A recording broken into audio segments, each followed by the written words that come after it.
Assalamualaikum warahmatullahi wabarakatuh. Waalaikumsalam warahmatullahi wabarakatuh.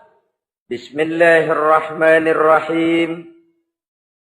Alhamdulillahi rabbil alamin.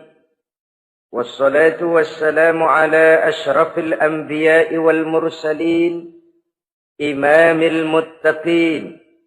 سيد الغر المحجلين سيدنا ومولانا محمد وعلى آله وأصحابه المجاهدين الطاهرين أما بعد.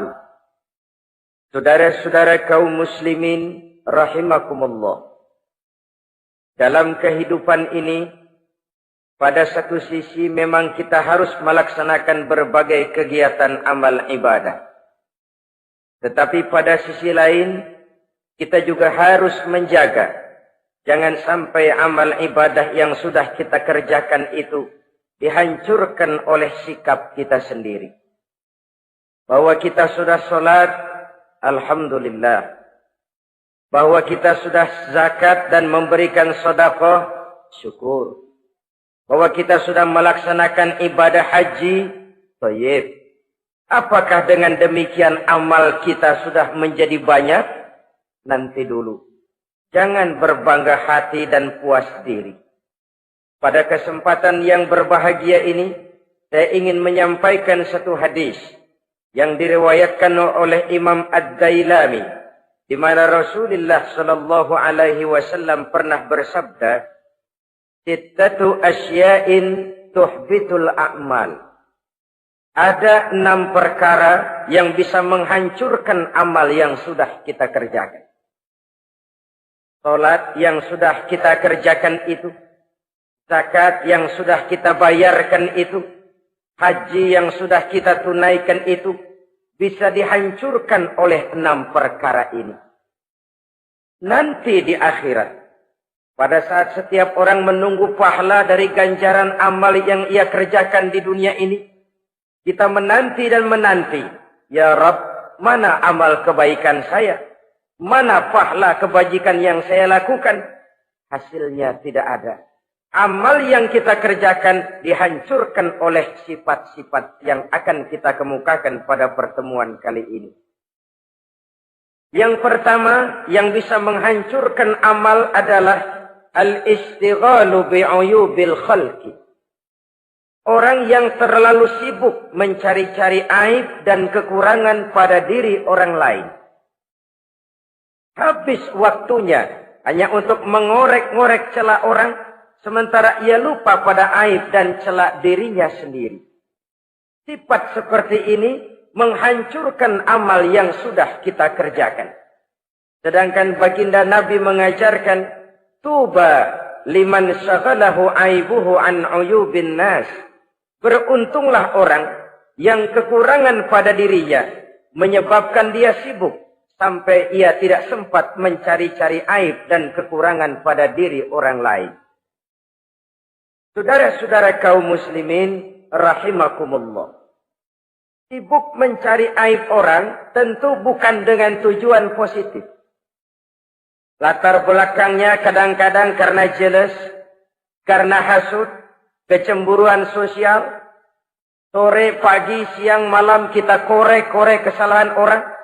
Dengan target hancur martabatnya, jatuh kehormatan dirinya, hilang nama baiknya, dilupakan dan terisolir dari tengah-tengah masyarakat. Perbuatan yang demikian sungguh terlalu amat sangat kejam.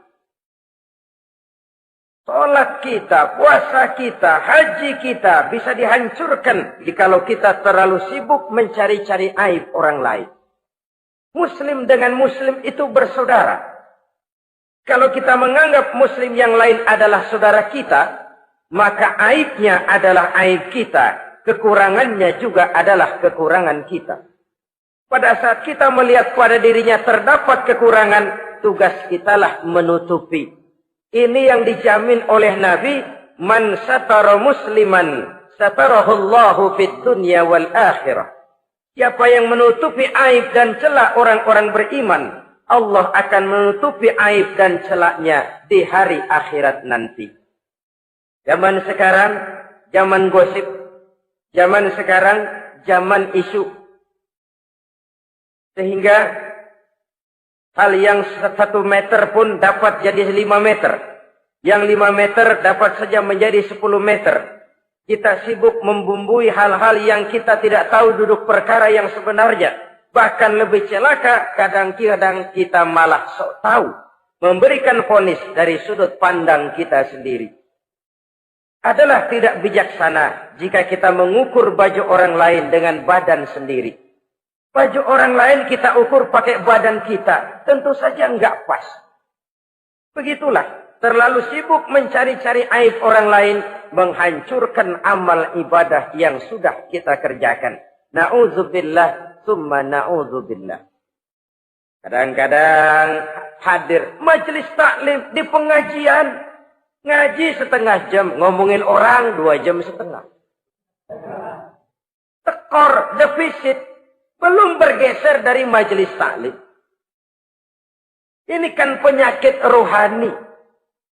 Di mana kedudukan kita antara sesama muslim bagaikan satu tubuh. Kalau yang satu sakit, yang lain ikut merasakan sakit. Yang satu terhina, yang lain ikut merasakan terhina. Jadi pada saat kita melihat aib orang lain, kita ceritakan di mana-mana, kita bongkar di mana-mana. Tentu satu hal yang jelas. Kita tidak senang kepada orang itu. Kita tidak senang kepada orang itu. Dan kalau sudah tidak senang, maka fungsi persaudaraan bisa berubah menjadi permusuhan.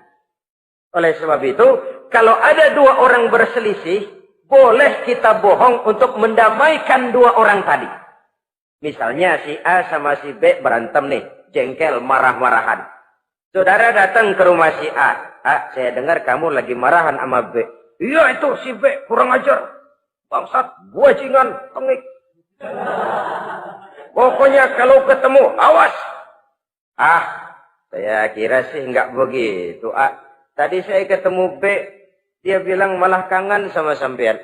Dia pengen ketemu, ingat masa lalu zaman sebantal berdua, sebatang rokok berdua. Dia kangen pengen ketemu.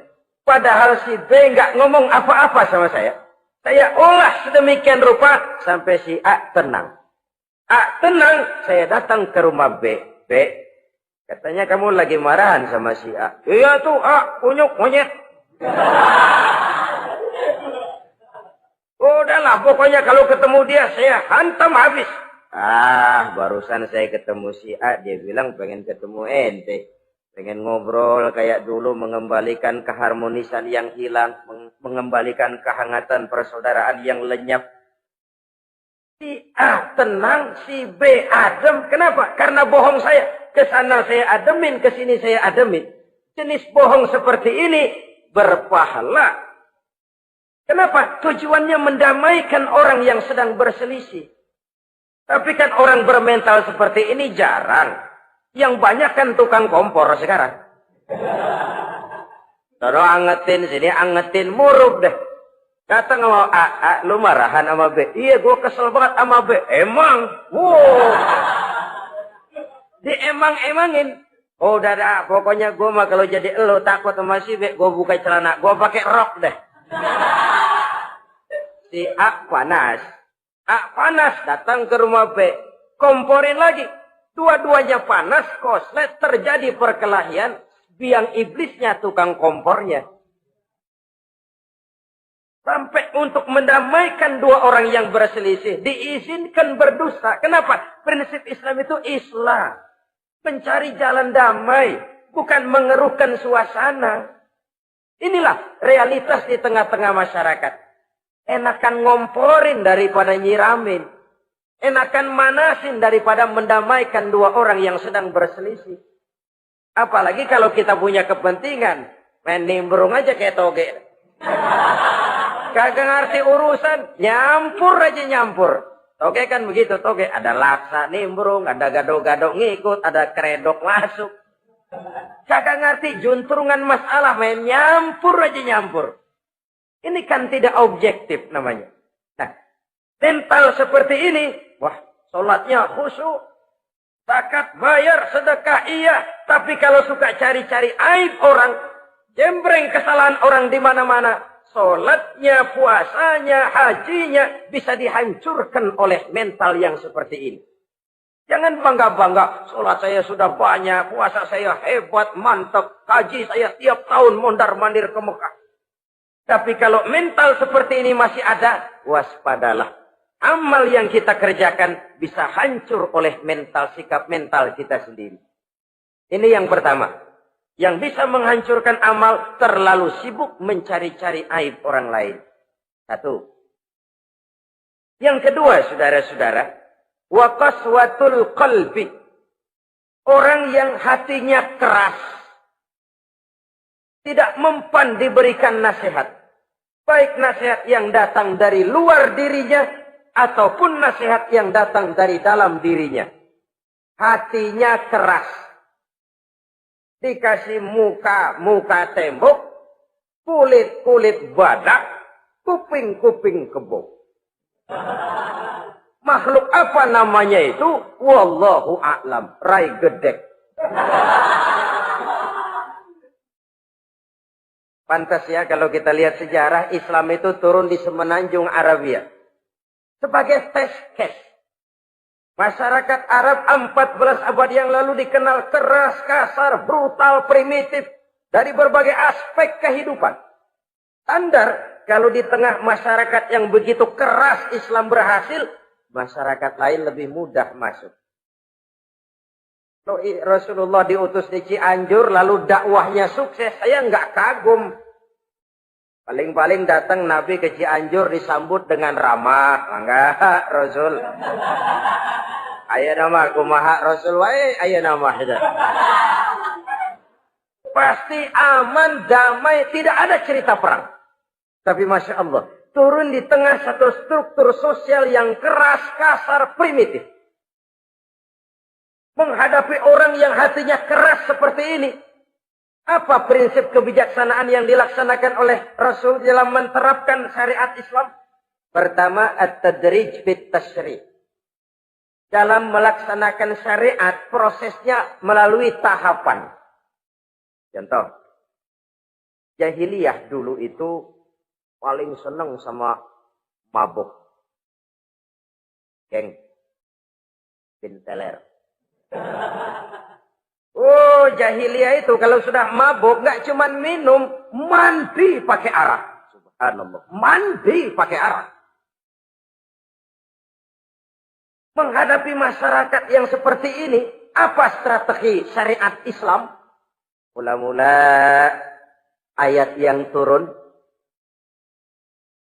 Yas'alunaka 'anil khamri wal maisir, qul fihima ismun kabirun wa manafi'un linnas.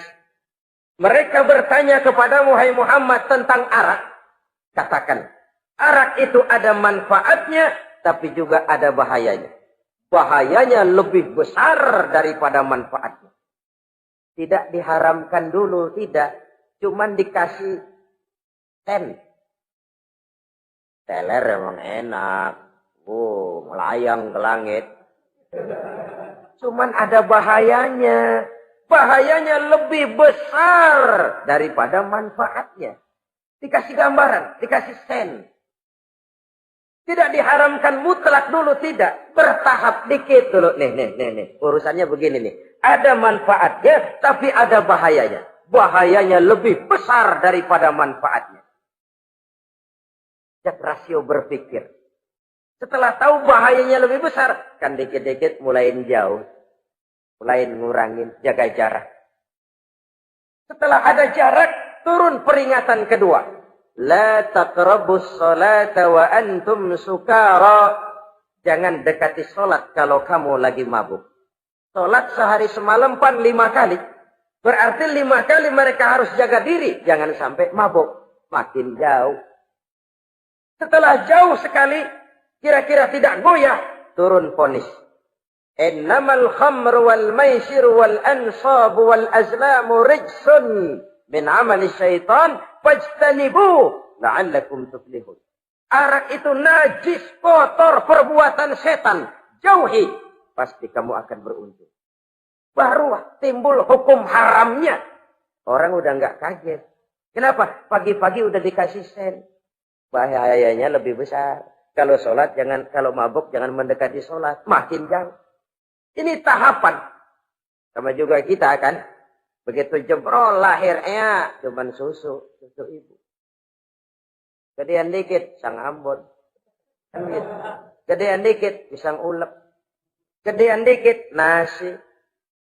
Udah gede bener jengkol jijelin.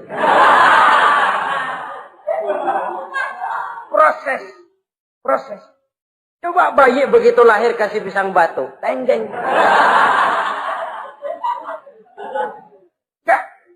Gak kuat menerima. Belum waktunya.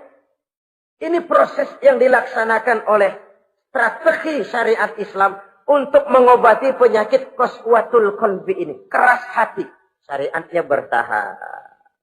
Tidak drastis. Tidak kalau sudah begitu ya mesti begitu. Tidak. Konsep kedua. Taklilut takalif. Menyedikitkan beban.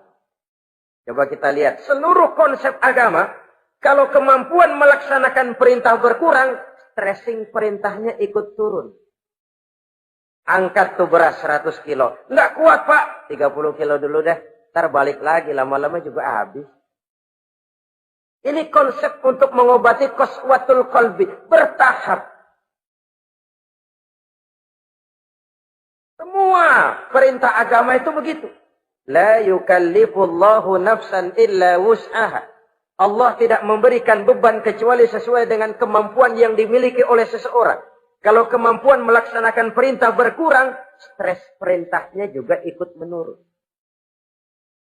Sholat wajib diri. Kalau mampu. Gak bisa pak sholat berdiri. Sholat dengan berbaring. Kalau mampu. Berbaring gak bisa pak. Pinggang kurap. Sholat. Pakai isyarat. Kalau mampu. Pakai isyarat tidak bisa. Dalam hati. Setiap kemampuan melaksanakan perintah berkurang. Stres perintahnya juga menurun. Taklilut takalif. Ini juga salah satu strategi. Mengantisipasi kerasnya hati. Nah. Konsep yang ketiga dari syariat. Al-musawat bainan nas fi takalifil ahkam. Persamaan terhadap manusia di dalam berhadapan dengan hukum Allah. Kadang orang yang hatinya keras itu, logikanya jalan, ngukur suasana. Gimana sih lu? Menggerib kagak bawa ke masjid? No, yang Pak Haji masih di perapatan. Yang Pak Haji disebut. Itu kan cenderung orang begitu. Kalau dia nyolong ayam, dia tunjuk orang yang nyolong kambing. Ini apologi namanya. Kenapa lo nyolong ayam? No, yang maling kambing urusin. Gedean. Apologi. Lah kapan mau beres kalau begitu? Tidak introspeksi, tidak self-correction. Itu apologi. Untuk menutupi kelemahan diri, menunjuk kesalahan orang lain yang lebih besar. Itu kan nggak jantan namanya. Apologi. Tidak ada sifat untuk memperbaiki diri sendiri. Karena kecenderungan ini ada, Islam menutupi itu. Dengan apa? Semua manusia sama dalam berhadapan dengan hukum Allah. Tidak ada iri hati dalam hukum Islam ini. Salat wajib. Wajib. Bagi siapa? Yang sudah balik dan mampu. Terhadap semua strata. Jenderal wajib, kopral wajib. Apalagi hansip. Tidak ada fasilitas. Wah kamu jenderal nggak apa-apa dah. Sembahyang setahun 2 kali. Idul Fitri aja sama Idul Adha. Enggak tuh. Semua manusia sama dalam berhadapan dengan hukum Allah. Itu yang Nabi ingatkan. Orang-orang sebelum kamu dahulu hancur. Umat-umat sebelum ini rusak binasa. Kenapa? Karena mereka. Kalau orang kecil berbuat salah. Hukum cepat-cepat ditegakkan. Tapi kalau yang besar berbuat salah. Mereka diam pura-pura tidak tahu. Jadi apa ini? Yang namanya mafia peradilan. bukan cuma zaman ayeuna. Sejak zaman sebelum Islam, Nabi sudah mengingatkan. Mereka dahulu hancur. Kenapa? Kalau orang kecil berbuat salah, hukum buru-buru ditegakkan. Rame-rame dikeroyokin. Giliran yang gede berbuat salah, diam pura-pura enggak tahu. Hukum pakai pandang bulu. Saudara-saudara kaum muslimin, rahimakumullah. Oleh karena itu, orang yang keras hati, itu bisa merusak amalnya sendiri. Enggak mempan nasihat, rai gedek, muka-muka cuek. Baik nasihat yang dari luar maupun nasihat yang dari dalam, enggak mempan. Kan dalam hidup ini ada nasihat dari luar, dari orang lain, bisa dari fenomena kehidupan. Ini juga nasihat. Oh, dia itu kaya tapi pelit. Hatinya begitu ya. Katanya menteleng. Itu kan nasihat. Itu kan nasihat. Oh, dia waktu berkuasa tapi zalim, matinya begitu. Perutnya pancung.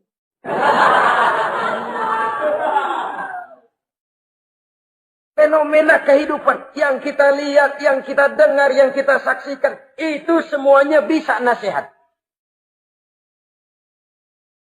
Unzuru kaifa kana akibatul mukadzibin. Lihat kehidupan ini. Dunia ini kan sebuah sekolahan besar. Semua yang kita lihat, kita saksikan, kita pelajari, bisa jadi contoh buat kita. Orang yang bijak, yang bisa mengambil hikmah dari manapun datangnya. Baik dari yang baik, maupun dari yang tidak baik. Saudara-saudara kaum muslimin, rahimakumullah. Nasihat yang datang dari luar. Dari orang atau dari fenomena kehidupan. Atau nasihat yang tumbuh dari dalam diri sendiri. Perubahan organisme tubuh. Itu kan nasihat. Ya Allah. Sekarang cantik jelita. Iya, sedang sweet 17-an. Rambutnya hitam, ikal berderai. Iya, semua memuja, memuji. Alisnya katanya laksana semut beriring. Dagunya bak pauh dilayang. Kalau dia senyum, semua orang terpesona. Sekarang 50 tahun yang akan datang, coba senyum, kabur orang. Fenomena kehidupan. Apa yang tidak berakhir? Kenapa harus keras hati? Kita kata kita berkuasa, berapa hari kita punya jabatan? Kita kata kita kaya, berapa banyak harta kita? Kita kata kita alim, kita tahu. Apa yang kita tahu dari semesta jagat raya ini? Lalu apa yang tidak berakhir? Korun yang katanya kaya, mati itu. Fir'aun yang katanya gagah, mati. Napoleon Bonaparte, the Lion of Europe, singa daratan Eropa, mati. Saking mati, mati.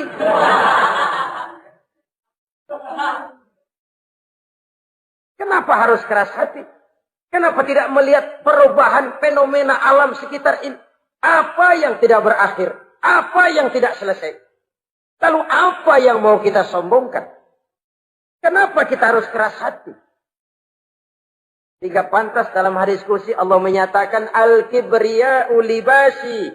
Sombong itu pakaianku.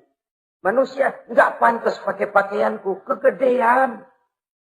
Pakaian Allah mau dipakai. Kalau Allah sombong, udah pantas aja udah. Kenapa? Kagak ada Tuhan lain selain dia. Udah pantas dia nyombong. Kita nyombong apaan? Oleh sebab itu, beruntung orang kalau diberikan hati yang lembut, mudah menerima kebenaran, peka terhadap kesulitan orang lain, ringan tangan memberikan pertolongan buat mereka yang memang memerlukan. Dan enggak semua orang dikasih begitu. Enggak semua orang. Lain ya. Umar bin Khattab sikapnya keras, tapi hatinya gampang menerima kebenaran. Nah, lain loh orang kayak begini. Keras sikap boleh keras, tapi hati mudah menerima kebenaran. Wah, kalau Umar kerasnya kan luar biasa. Tapi hatinya kok gampang menerima kebenaran. Ini hidayah. Coba lihat waktu berita Rasulullah meninggal dunia. Sampaikan oleh para sahabat, Umar jengkel, cabut pedang. Siapa bilang Muhammad mati, saya tabas batang lehernya. Dia enggak siap menghadapi kenyataan. Emosinya yang jalan, bukan rasionya. Keras. Bilang deh, Muhammad meninggal. Saya tabas batang lehernya. Untung ada Sayyidina Abu Bakar. Beliau tidak bicara langsung, cuma pidato. Ayyuhan nas, man kana ya'budu Muhammadan fa inna Muhammadan qad mata. Wa man kana ya'budu Allah fa inna Allah hayyun la yamut. Hai manusia, siapa yang menyembah Muhammad, Muhammad sudah meninggal. Tapi siapa yang menyembah Allah, Allah maha hidup dan tidak akan pernah mati buat selama-lamanya. Sayyidina Umar tersentak. Subhanallah, saya salah. Bagaimanapun Muhammad hanya seorang manusia. Saya cinta dia, saya suka dia, nyawa saya pertaruhkan untuk dia. Tapi dia manusia dan saya tidak menyembah Muhammad. Ia sadar akan kekeliruannya, berlinang air matanya. Keras sikapnya, tapi lembut hatinya. Nah, yang kayak begini, bagus. Ini udah sikap keras, hati keras, yaitu tadi. Buka tembok, kulit buadak, kuping kebo. Diapain aja udah nggak mempan aja udah. Susah yang kayak begini.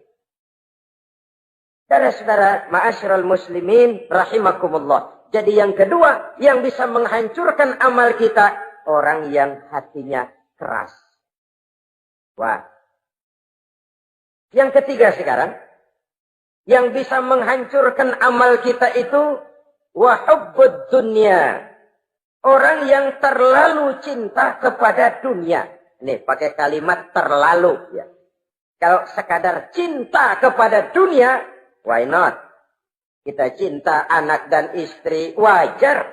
Kita cinta harta benda, tentu. Kita cinta sanak famili dan seluruh handai tolan, memang. Kita juga cinta kepada bangsa dan tanah air. Itu bagian dari iman, persilahkan. Yang tidak boleh itu kalau sudah pakai kalimat terlalu. Terlalu. Sebab kalau sudah terlalu, itu sudah di luar kontrol. Orang lalu menghalalkan segala cara. Terlalu cinta kepada jabatan. Akhirnya bergeser. Sholat menghadap Allah. Dengar mau pindah jabatan ke tempat kering. Gerasak gerusuk nyari dukun. Ini kan namanya iya kana budu wa dukun nasta'in. Nggak bisa wong itu satu paket. Kalau iya kana budu wa iya kana nasta'in. Kalau hanya kepadamu ya Allah kami menyembah. Hanya kepadamu kami minta tolong. Ini paket, jangan dipisah-pisah. Menyembahnya kepada Allah, minta tolongnya kepada yang lain. Sinkret, bercampur. Iya, kalau es campur enak. Tapi kalau agama dicampur dengan yang lain, nggak enak rasanya. Sama juga begini, ada gelas ya. Kalau sepenuhnya diisi bensin, itu ketahuan, bisa diminum motor. Kalau sepenuhnya diisi air putih, jelas bisa diminum orang. Tapi begitu separuh diisi bensin, separuh diisi air putih, kacau dah. Motor minum, mogok. Orang minum, mabok. Dijual juga nggak laku. Kenapa? Sinkret. Maka Allah pesan, wala talbisul haqqa bil batil. Jangan kau campur aduk yang hak dengan yang batil. Saudara-saudara kaum muslimin, rahimakumullah. Begitulah terlalu cinta kepada dunia sering menyebabkan orang out of control. Bergeser dari garis yang telah ditentukan oleh Allah. Apalagi di zaman sekarang ini. Persaingan hidup makin tajam. Tensi ekonomi semakin tinggi. Gaya hidup semakin konsumtif. Sementara lapangan kerja semakin sulit. Orang kadang kehilangan harga diri untuk mencapai sesuatu yang bernama dunia, lalu menghalalkan segala cara. Sebab itu jangan korbankan keabadian akhirat dengan kesenangan dunia yang cuma sebentar ini. Jangan sia-siakan keabadian akhirat dengan kesenangan dunia yang kadang fata morgana ini. Cintailah dunia, tapi sekadarnya saja. Sebagai ladang untuk menanam bagi kepentingan di akhirat nanti. Terlalu cinta kepada dunia bisa menghancurkan amal yang sudah kita kerjakan. Ini yang ketiga. Yang keempat, waqillatul haya. Orang yang sedikit rasa malunya. Rasa malu merupakan bagian daripada nilai-nilai keimanan. Apabila rasa malu berkurang, artinya nilai iman juga ikut menurun. Kita melihat sekarang ini banyak orang pakai pepatah Arab dalam hidup ini. Bul ala zamzam fatu'raf, kata orang Arab. Kalau kepengen terkenal, kencingi sumur Zamzam. Itu bakal ngetop ke seluruh dunia. Sumur Zamzam dikencingin. Itu akan terkenal ke seluruh dunia. Terkenal apanya? Terkenal gilanya. Jadi apa maksud pepatah ini? Kalau pengen cepat terkenal, bikin yang aneh-aneh. Yang orang lain nggak kerjain, kerjain. Yang orang lain nggak pakai, pakai. Nanti kan aneh, dilihat orang. Kalau dilihat orang kan cepat ngetop. Pantas apa tidak nomor 18. Yang penting terkenal aja dulu dah. Artinya apa? Rasa malu dikuburin. Rasa malu disingkirin. Kalau sudah sedikit rasa malu, tidak terhalang melakukan perbuatan-perbuatan yang negatif. Satu contoh. Tujuan utama diperintahkan berpakaian itu kan menutup aurat. Tapi Rasul pernah mengatakan, satu saat nanti akan muncul perempuan, nisa'un, kasiyat, ariyat, ma'ilat, mumilat, ru'usuhunna ka'asnimatil bukhtil ma'ilat.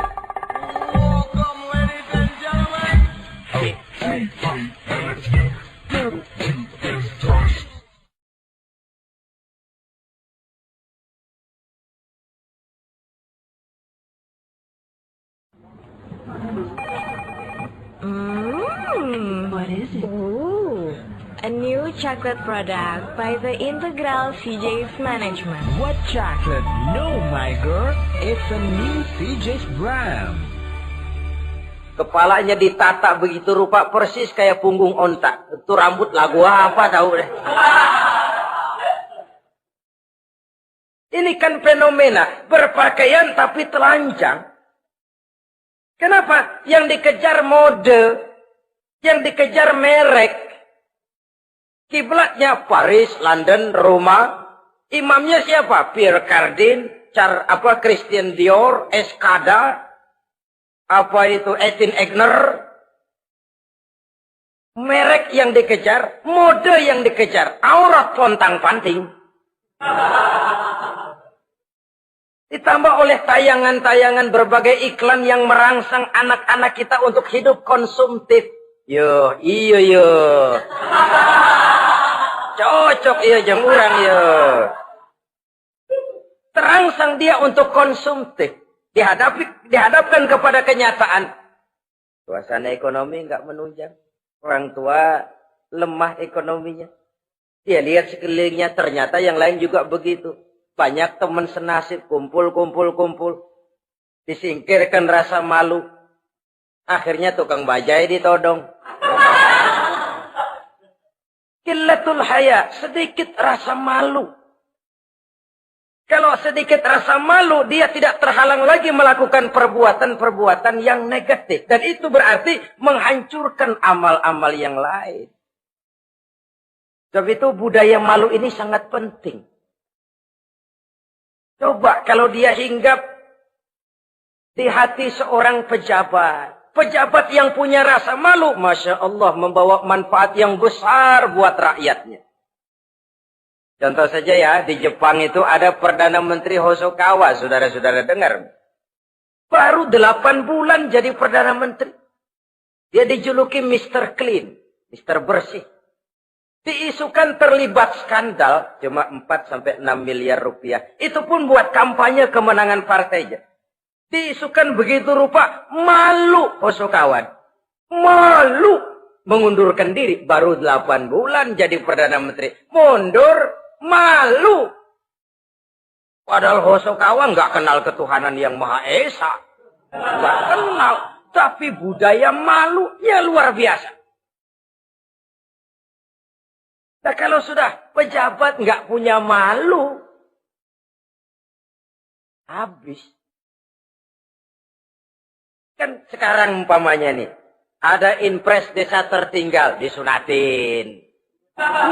Sampai marah betul itu Bapak, para pimpinan negara kita itu. Tidak ada maaf bagi pejabat yang nyunatin IDT. Kenapa? Kan tipis rasa malu. Turun dari atas sunatin, turun ke bawah sunatin, turun ke bawah sunatin lagi. Nyampe bawah tetelan doang dikit banget. Kebanyakan tukang sunat, saudara-saudara. Budaya malu yang nipis. Orang kaya kalau punya budaya malu, bawa rahmat bagi lingkungannya. Ulama kalau punya rasa malu, nggak jual ayat menghalalkan yang haram, mengharamkan yang halal. Bagaimana Kiai? Haram! Karena belum dapat bagian. Begitu dapat jatah, haram dikit dah. Kiamat umat kalau sudah kayak begini. Budaya malu di segala strata sekarang ini menipis. Dan itu tentu berangkat dari kualitas keimanan. Ini yang perlu dipompa ke permukaan. Dan dilematis memang sering terjadi. Satu contoh, pada satu sisi kita menggalakkan proyek pariwisata. It's okay, kita perlu devisa. Tapi pada sisi lain kita harus menjaga nilai-nilai luhur dari budaya bangsa kita. Jangan sampai kemasukan wisata mancanegara, lalu budaya mereka yang tidak sesuai juga ikut kita serap. Boleh masuk ke Indonesia, pakaian seenaknya, dia mau udah pantas aja udah. Perempuan ayab-ayaban ke pasar pakai kutang doang, boleh, pantas aja. Bocah kita ayab-ayaban ke pasar pakai kaos kutang, perempuan mana panok melulu.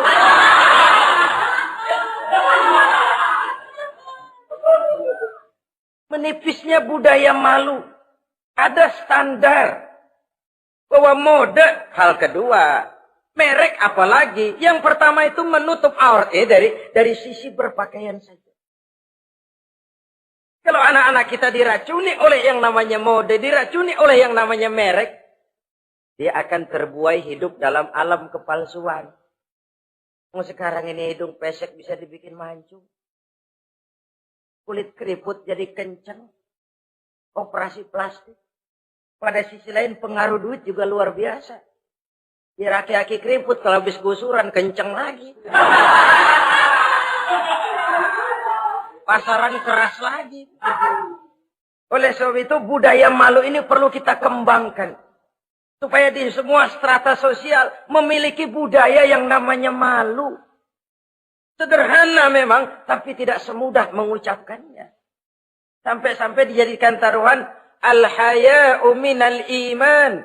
Rasa malu itu bagian daripada iman. Dan malu yang tertinggi, kalau sudah punya malu kepada Allah, itu puncak. Puncaknya di situ. Kalau cuma malu sama mertua, ngaling aja dikit, ya kagak tahu deh. Kalau cuma malu kepada petugas keamanan, terlalu banyak tempat yang mereka nggak lihat. Tapi kalau sudah budaya malu kepada Allah, tidak sejengkal tanah pun terhalang dari pengetahuan Allah. Ini nantinya juga punya pengaruh sosial. Sosial kontrol sekarang juga sudah renggang. Dulu kalau ada hal yang dianggap aib, satu kampung tahu. Malunya selebar awak. Sekarang budaya hidup sudah individualis. Tetangga mau apa kayak cuek aja udah. Akhirnya orang anteng lah. Nggak apa-apa ini dah tenang aja dah. Besok begitu aja lagi. Sosial kontrol juga sudah agak renggang sekarang ini. Kalau dulu orang punya rasa sosial kontrol yang begitu dekat. Oleh sebab itu, budaya malu merupakan bagian daripada iman. Orang yang sedikit rasa malunya bisa lepas kontrol. Kalau dia sudah lepas kontrol, dia bisa melakukan hal-hal yang merusak amal perbuatannya sendiri. Oleh karena itu, pada pertemuan kali ini, saya juga mengajak, mari kita tumbuh kembangkan budaya malu ini. Saudara-saudara kaum muslimin, rahimakumullah. Yang kelima, yang bisa menghancurkan amal kita, watulul amal. Orang yang terlalu panjang angan-angannya. Hidup dalam bayangan. Kakinya tercabut dari alam realitas. Mengharap burung terbang tinggi, tapi punai di tangan cepat-cepat dilepas. Akhirnya burung di tangan terlepas, punai juga tidak datang. Terlalu panjang angan-angan. Hidup cuma nunggu keajaiban. Yang diwiridin jikalau. Orang sudah kemana-mana dia masih anteng. Jikalau, andai kata, umpama misalnya. Islam bukan agama orang pemalas yang selesai sholat lalu berpangku tangan. Ada orang yang cuma sujud saja rezekinya mengalir. Ada orang yang cuma munajat di keheningan malam. Rezekinya mengucur. Ada. Tapi kan bukan kelas kita. Itu kelas antara dia dengan Allah, tidak ada jarak lagi. Orang-orang yang batinnya bersih. Doanya didengar. Permohonannya dikabulkan. Permintaannya cash. Kalau kita bisa bayang cuma nadah doang, nggak mau usaha, paling banter orang undang tahlil kita.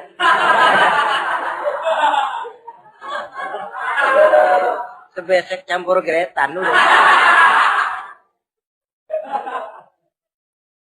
Kita ini tahap yang bekerja, berusaha, berdoa, tawakal. Pernah dalam satu sholat Jumat Rasulullah di masjid, ada seorang sahabat Baduy datang dari pedalaman mau sholat Jumat, turun dari onta cepat-cepat masuk ke masjid. Ditegur oleh Rasul, ontamu sudah kamu ikat? Belum ya Rasul. Kenapa? Saya tawakal kepada Allah. Marah Rasul. Keluar, ikat ontamu, masuk lagi ke masjid, baru tawakal. Sederhana sekali, tapi inilah gambaran kehidupan. Ikat ontamu baik-baik, baru tawakal. Kalau nggak diikat, udah tawakal, terus hilang, tawakalnya salah. Sudah diikat rapi-rapi, masih hilang juga. Nah, tawakalnya benar. Sudah usaha, sudah ikhtiar. Toh hilang juga. Gambarannya sederhana. Ikat ontamu baik-baik, lalu masuk ke masjid, barulah engkau bertawakal. Jangan onta dibiarin keliaran lalu tawakal. Tawakalnya yang salah. Saudara kaum muslimin rahimakumullah. Islam mengajarkan keseimbangan. Kita wajib berusaha, tapi tidak wajib untuk berhasil. Hasil itu hak prerogatifnya Allah. Berusahalah sebagaimana harusnya di satu sisi, tapi minta tolonglah kepada Allah di sisi lain. Ada keseimbangan. Orang yang terlalu panjang angan-angannya biasanya malas bekerja. Terangsang ngejar kerjaan yang gede, yang kecil kagak dikerjain. Akhirnya yang kecil lewat, yang gede kagak datang. Padahal rezeki itu kan yang penting mudawamahnya ya, rutinnya. Biar banyak tapi begitu sekali datang banyak, begitu stok 10 tahun kagak datang terus. Sengsara juga. Yang penting mudawamah, continue-nya itu. Biarin duit sih banyak, asal rutin aja. Gak apa-apa. Tulul amal, terlalu panjang angan-angan. Hidup di alam bayangan. Terlepas kaki dari akar kenyataan. Hidup ini kan kenyataan, harus dihadapi secara nyata. Islam ini agama yang wajar. Hiduplah secara wajar. Jangan melakukan sesuatu yang memang bukan makom kita di situ. Artinya apa? Kalau memang kita cangkir, lalu minta air seember, kan lebihnya mubazir. Cangkir minta air diisiin seember. Buat apa lebihnya? Bukan makom kita.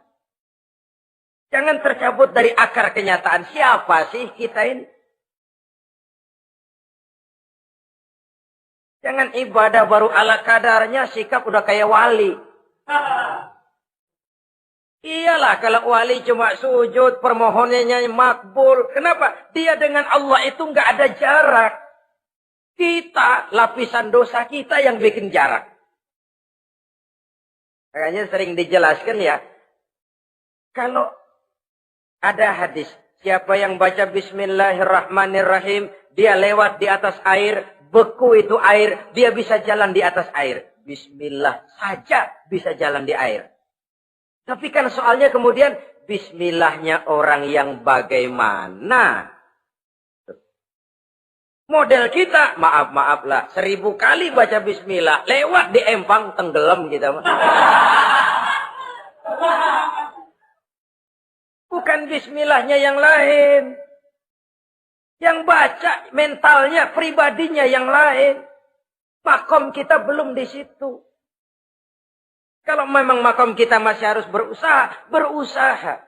Bahwa nanti Allah berikan rizki lewat jalan yang tidak kita sangka-sangka. Itu sih urusan Allah. Itu sih haknya Allah. Tapi urusan kita harus berusaha sebagaimana harusnya kita berusaha. Ya, emang jodoh dari Tuhan, apanya pakai nyari, nanti juga aja datang cuma nenek-nenek kali.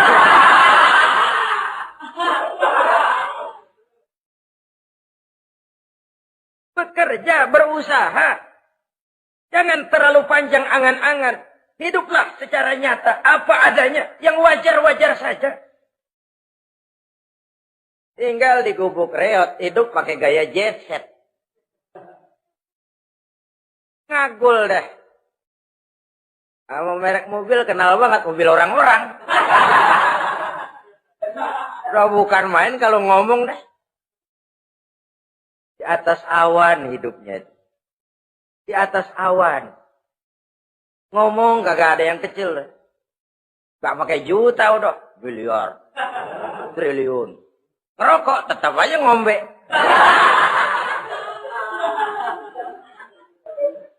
Silahkan mengharap burung terbang tinggi. Tapi punai di tangan jangan dilepas. Realitas apa? Idealisme boleh terbang setinggi langit. Tapi kaki tetap berpijak di alam realitas. Ayo kita ngambil contoh dari Rasulullah Shallallahu Alaihi Wasallam. Rasulullah itu kan dikasih mukjizat, fasilitas, tapi nggak ngandelin. Buktinya apa? Nabi hijrah ke Madinah. Itu kan manusia. Posisi kita terjepit. Ayo hijrah, berangkat. Gak ngandelin Tuhan. Pojok ini dikepung, kirim dah apaan kayak biar pada mampus nih orang ini. Enggak tuh. Enggak. Walaupun beliau punya mukjizat. Tapi enggak ngandeli. Kenapa kita enggak lihat itu? Perang Uhud kalah. Berlumur darah dari kakinya yang mulia itu. Kalau ngandelin mukjizat, apa pantas Nabi kakinya sampai berdarah? Apa pantas sampai kalah? Kenapa enggak rekes, simsalabim, hancur musuh? Tidak, beliau tidak tercabut dari akar kenyataan. Beliau manusia, hidup dan berjuang secara manusiawi. Perkara Allah mau kirimkan mukjizat, itu haknya Allah. Waktu di Taif, saudara masih ingat. Dilontari dengan batu, menghindar ke kebun anggur. Turun malaikat Jibril, Muhammad. Innallaha amaroni an uti'ak. Allah perintahkan saya datang menemuimu di sini untuk mendengar komandomu. Sekarang apa mau kamu? Kalau mau kau orang Taif yang melontari kau dengan batu hancur, saat ini saya angkat Jabal Uhud. Saya timpakan mereka biar mati semua. Bagaimana? Dalam keadaan terpojok. Dilemparin batu, dikeroyokin, menghindar ke kebun anggur. Turun Jibril nawarin bantuan. Apa jawab Nabi? Jangan Jibril. Jangan. Saya diutus bukan buat ngancurin orang. Saya ini rahmah bagi alam. Tapi kamu disambitin. Biarin. Saya berjuang jangka panjang, Jibril. Kalau sekarang mereka ingkar, barangkali nanti anak-anaknya mau beriman. Saya tungguin anak. Kalau anaknya kafir lagi Muhammad, cucunya. Oh, susah Muhammad, susah. Kenapa? Bagaimana bapak, begitu anak. Enggak begitu. Lalu mau kamu apa? Saya mendoakan mereka. Allahumma hdi qaumi fa innahum la ya'lamun. Ya Allah, berikan hidayah kepada mereka yang nyambitin saya. Karena mereka enggak tahu. Disambitin, berdarah, yang nyambitin didoakan. Pada satu sisi ini menunjukkan tingginya akhlak Nabi. Pada sisi lain ini menunjukkan Nabi juga mengatur strategi secara manusia. Tidak simsalabim. Tidak tercabut dari akar kenyataan. Padahal kita kalau lagi kepepet, ada yang nolongin, kan demen banget. Kali mah kalau kita yang jadi Nabi tuh. Disambitin orang, turun Jibril. Bagaimana hancurin? Sikat Jibril dah. Habisin aja, habisin. Hijrah ini usaha ikhtiar manusiawi. Perang kalah manusiawi. Putra tercinta wafat berlinang air mata manusiawi. Sakit manusiawi. Padahal punya mukjizat. Tapi enggak ngandelin. Semua nabi juga gitu. Nabi Musa dikasih tongkat. Tapi berapa kali tuh tongkat dipakai? Waktu ngelawan tukang sihir. Waktu nyebrang di Lautan Merah. Itu aja. Selebihnya Nabi Musa berjuang secara manusia. Berusaha. Gak mentang-mentang punya mukjizat. Tongkat tiap dapat kesulitan. Awas tongkat.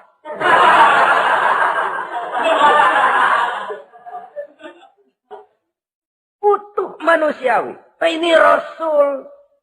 Kenapa kita nggak lihat itu? Kenapa kita lalu tercabut dari akar kenyataan dan hidup dalam khayalan? Sampai-sampai di satu anekdot yang menyentuh. Sekarang ini akibat tayangan-tayangan televisi begitu rupa. Ada seorang bapak ditanya sama anaknya. Pak, Tuhan sama Batman kuatan mana sih?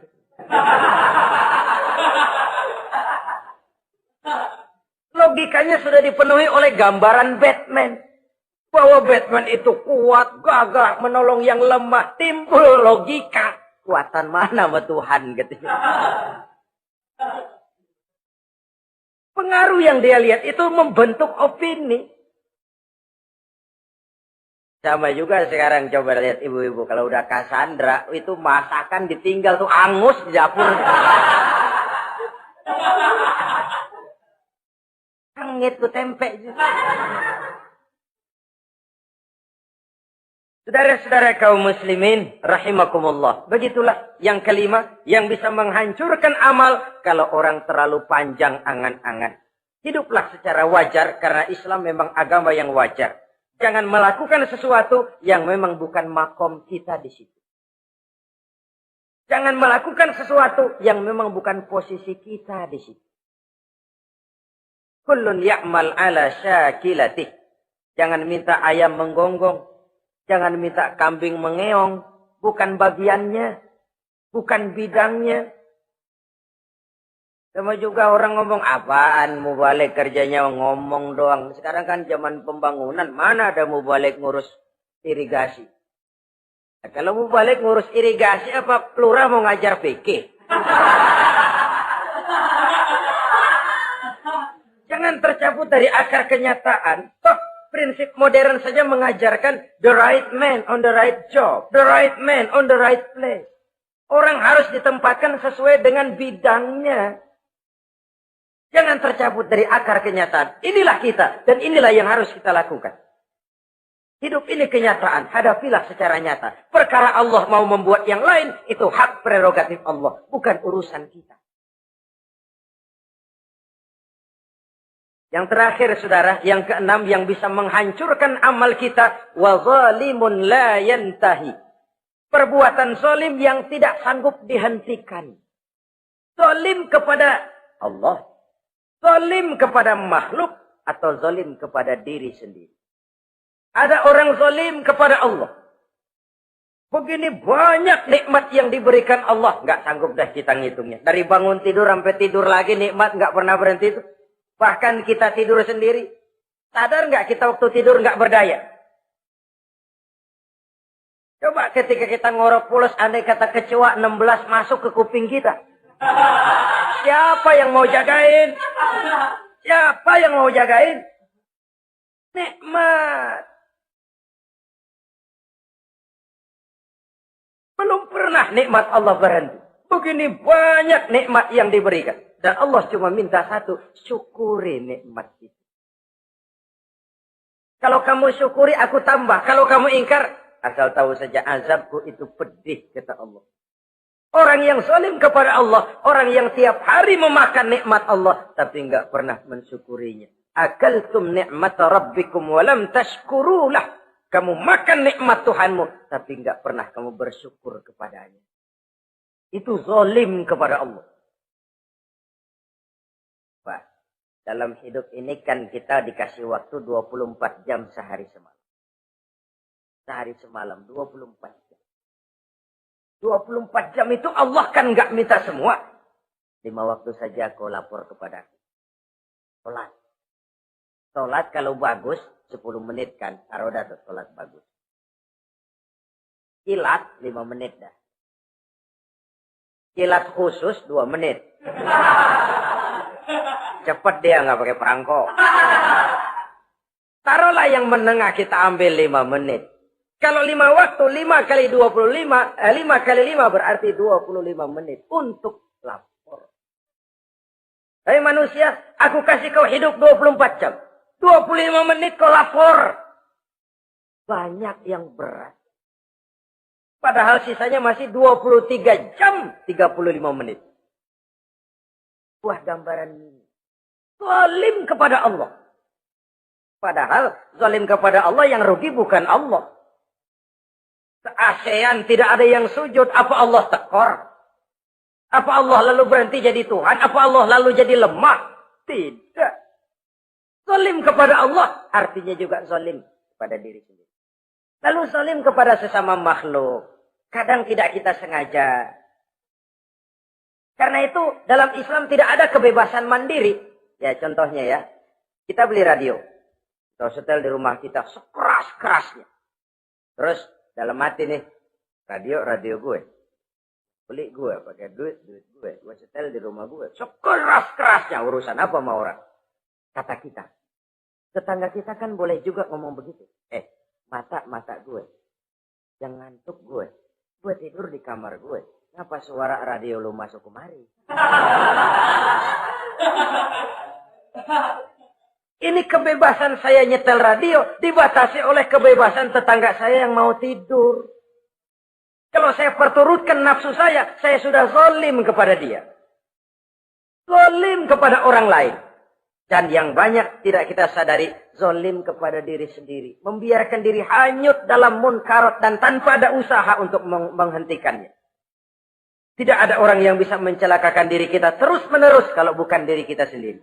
Tidak ada yang bisa menyelamatkan diri kita kalau bukan kemauan kita yang tinggi untuk menyelamatkannya. Allah sudah ciptakan kita dalam bentuk yang paling mulia. Fi ahsani taqwim. Dari sekian banyak makhluk yang diciptakan Allah, tidak ada yang sekomplit, seindah, secantik manusia. Ini harus dijaga. Jangan posisi yang sudah tinggi ini kita rendahkan sendiri. Fi ahsani taqwim posisi kita. Tapi kita rendahkan, kita kembali asfala safilin. Posisi yang paling rendah, kita zalimi diri kita sendiri. Karena itu, zalim kepada Allah, zalim kepada orang lain, zalim kepada diri sendiri, akarnya sama, mendatangkan kerugian. Dan bisa merusak amal yang sudah kita kerjakan. Oleh karena itu, mari sama-sama kita berusaha. Pada satu sisi kita melaksanakan amal ibadah sebagaimana yang seharusnya. Tapi pada sisi lain kita menjaga nilai-nilai ibadah. Jangan sampai hancur oleh perbuatan kita sendiri. Sekianlah jumpa kita kali ini. Insya Allah kita lanjutkan di lain kesempatan. Terima kasih atas segala perhatian. Mohon maaf atas segala kekurangan. Usikum wa nafsi bitaqwallah. Wassalamualaikum warahmatullahi wabarakatuh.